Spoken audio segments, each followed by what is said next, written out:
우리는 누군가를 판단할 때 그 사람의 평소 모습이나 성취도, 다른 사람의 평가들을 기준으로 삼곤 합니다. 물론 모든 사람을 하나씩 세밀하게 뜯어볼 수 없는 우리 삶에서는 대단히 효율적인 방법이죠. 하지만 때로는 누군가가 쌓아올린 업적의 후광에 눈이 멀어 그 뒤에 가려진 진실을 보지 못할 때도 있습니다. 2010년 캐나다에서 그 후광으로 자신의 추악함을 감추고 있던 한 남자의 이야기에서 그 교훈을 뼈저리게 깨달을 수 있었죠. 캐나다의 왕립 공군, 그 중에서도 엘리트만이 갈 수 있는 최대 규모의 공군 기지, 트렌턴 기지. 그런 기지에 사령관으로 있는 엘리트 중 엘리트인 한 남자가 있습니다. 영국의 유복한 집안에서 태어났던 그의 삶은 화려함 그 자체였는데요. 학창시절엔 피아노, 트럼펫 레슨을 받으면서 밴드에서 활동하기도 했고, 캐나다의 엘리트 기숙학교에 들어가서 아이들을 가르친 적도 있었죠. 대학에서는 정치학을 전공했지만 영화 탑건에서 큰 감명을 받은 그는 졸업 후에 공군으로 입대를 했습니다. 친구들은 러셀이 최고의 파일럿과 승무원과의 로맨스를 꿈꾸는 그를 공상 속에 살고 있다며 걱정했죠. 하지만 그의 꿈은 흔들리지 않았습니다. 그는 왕립군사학교에서 석사학위를 받고 비행 강사 일을 하면서 경력을 쌓은 뒤 승진을 거듭하며 탄탄대로를 밟았죠. 캐나다 최대 규모 기지의 지휘관이 되었고 IT 지진 발생 당시 물자 관리로 큰 공을 세웠으며 영국 엘리자베스 2세 여왕, 캐나다 총독 등 거물들의 수송 및 호위를 담당하기도 했습니다. 각종 봉사와 임무들로 수많은 훈장을 받은 그야말로 이상적인 군인이었죠. 그는 사생활도 완벽해 보였는데요. 좋은 아내를 만나 행복한 결혼 생활을 해왔고 골프나 사진 등의 건전한 취미 생활을 부부가 함께 즐겼습니다. 자기 관리도 게을리하지 않아서 매일 정기적으로 조깅을 하기도 했죠. 하지만 이런 러셀에게도 고충은 있었는데요.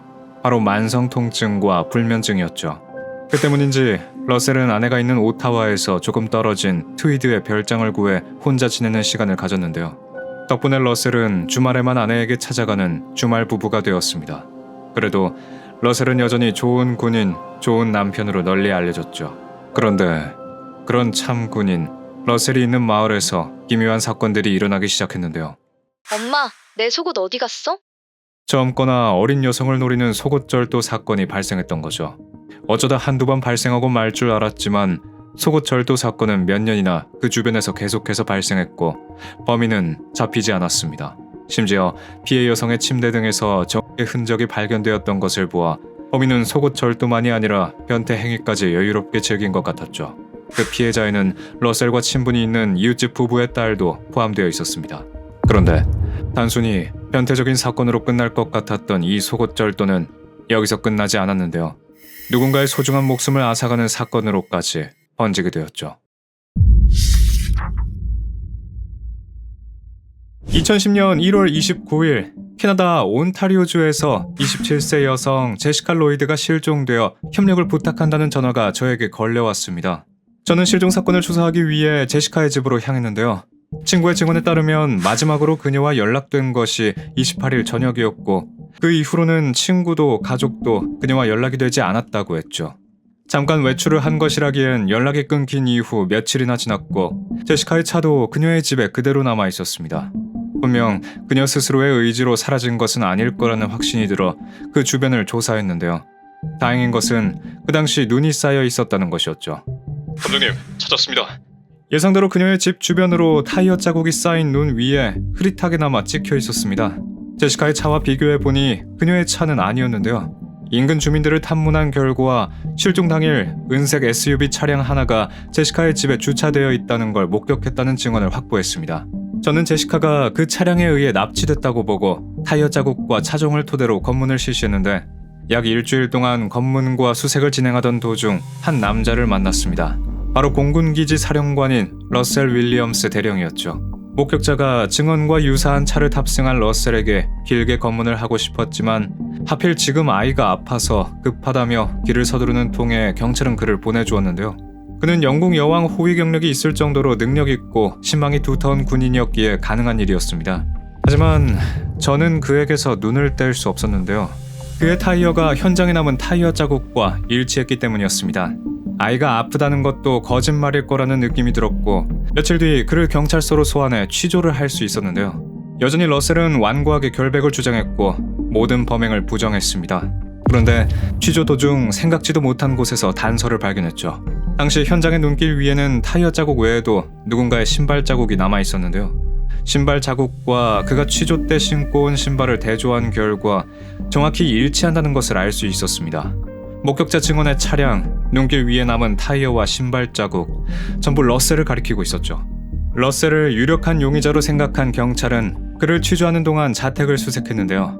그런데 정말 그동안 숨겨왔던 증거들이 하나 둘씩 나오기 시작했죠. 이 음습한 범죄 행위의 주인공이 바로 왕립 공군기지의 사령관 러셀 윌리엄스였습니다. 그에게는 국가와 군에서 내린 수많은 훈장 외에 스스로 부여한 훈장들, 자신이 직접 훔친 여성의 속옷들을 별장에 자랑스럽게 보관하고 있었는데요. 그 수가 자그마치 1400점에 달했죠. 그리고 점점 더 증거가 모이자 러셀도 더는 발뺌할 수 없었습니다. 결국 하나 둘씩 털어놓는데 그는 항상 조깅을 하면서 조용히 타겟을 물색했다고 했고 철저한 조사로 타깃이 집을 비운 시간에 침입해 속옷을 훔쳤다고 했습니다. 아무도 없는 빈집에서 피해자 여성의 속옷을 직접 입거나 침대 위에서 성행위를 했고 그 모습을 자랑스럽다는 듯 사진으로 남기기도 했죠. 그것 외에도 타인의 집에 어떻게 들어갔는지 침입 경로나 방법 등도 상세히 적어놨고 자물쇠를 따는 도구까지 있었는데요. 심지어는 제시카를 납치, 폭행, 살해, 시신 유기를 한 영상과 사진 기록마저 있었죠. 김영사는 러셀에게 제시카의 위치를 물었고 제시카는 어디에 있죠? 지도 있어요? 러셀이 가리킨 인근 숲에서 차가운 땅에 묻힌 제시카의 시신을 찾을 수 있었죠. 그녀가 실종이 되었던 날 새벽, 러셀은 제시카가 잠이 든 사이에 집으로 침입했다고 하는데요. 인기척을 느낀 제시카가 잠에서 깼지만 러셀은 익숙하다는 듯 그녀를 폭력으로 제압 후 묶어두었고 저항하지도 못하는 그녀를 성폭행했다고 했죠. 그렇게 그녀의 집에서 3시간 정도 괴롭힌 러셀은 제시카를 차에 태워 집으로 데려가 감금한 것이었습니다. 거기에서도 폭행과 성폭행이 이어졌는데요. 자신이 원하는 사진을 찍기 위해 그녀에게 억지로 수치스러운 포즈를 시키기도 했죠. 그러다 그녀에게 옷을 입혀주고 먹을 것을 주기도 했는데 절 살려주시는 건가요? 제시카가 드디어 이곳에서 빠져나갈 수 있다는 희망을 얻은 그 순간 들고 있던 손전등으로 그녀의 머리를 내리쳐 기절시켰다고 했습니다. 그리고 기절한 그녀의 목을 조르며 다시 괴롭혔다고 했죠. 그런 다음 결국 그녀를 살해한 뒤 숲에 버린 것이었는데요. 이런 일련의 과정들은 그의 컴퓨터 속에 사진과 영상으로 남아 부정할 수 없는 증거가 되었죠. 그리고 이런 납치, 폭행, 살인의 기록이 한 건 더 있었는데요. 러셀은 제시카를 납치하기 2개월 전 자신의 휘하에 있는 마리 코모 상병에게 접근했고 제시카 때와 동일한 수법으로 그녀를 괴롭히다가 살해했습니다. 몰래 남의 집에서 속옷을 훔치던 변태였던 그가 어느새 2명을 자신의 욕망대로 망쳐버린 살인자가 되어 있었죠. 자택 수색으로 증거를 모두 들킨 러셀은 그동안의 모든 사실이 공표되었고 다행히 군대에서는 계급 박탈, 해임 처리가 되었습니다. 아내는 이 충격적인 사실에 괴로워하다가 이혼을 했고 자랑스럽게 걸려있던 그의 훈장과 유니폼은 모두 불타버렸죠. 그리고 러셀은 2건의 살인, 납치, 감금, 폭행과 약 82건의 무단침입 등으로 각각 종신형, 10년형, 1년형을 받아 동시복역하게 되었습니다. 누군가에게 존경받고 인정받는 삶. 하지만 그런 삶을 사는 사람이라고 해서 정말 모든 게 완벽하다고 볼 수는 없죠. 오히려 그런 사람이기 때문에 추악한 모습을 숨기기 더 용이한 걸지도 모르겠습니다. 때문에 우리는 조금 더 겉으로만 보이는 사람의 가면이 아닌 숨겨진 모습을 정직하고 올바르게 바라볼 수 있어야 하지 않을까요?